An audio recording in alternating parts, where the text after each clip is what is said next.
Welcome to Tenor Tech, where I solve the problems you didn't even know you had. You start by opening the system language settings. This is the only way to change the computer language reliably.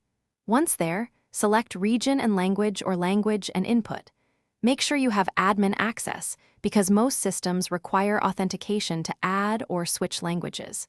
Choose Add a Language, then pick the desired language pack.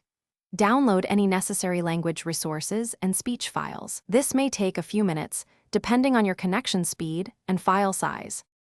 Once the language pack is listed, install it and include optional features such as speech, handwriting, or fonts. Those ensure complete localization. After installation, set the new language as the display language or move it to the top of the preference list. This tells the system to use it for menus and dialogues. Make sure you also add and select the appropriate keyboard layout so input matches the new language. If updates are pending, install them to avoid inconsistencies. Apply the changes and then sign out or restart the computer. The display language usually only takes effect after a restart. When you log back in, verify system menus, built-in apps, and the login screen reflect the new language.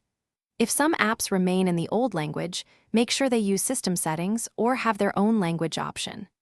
Troubleshooting tip: if things go wrong, reinstall the language pack and confirm whether the change was applied to your account only versus the entire.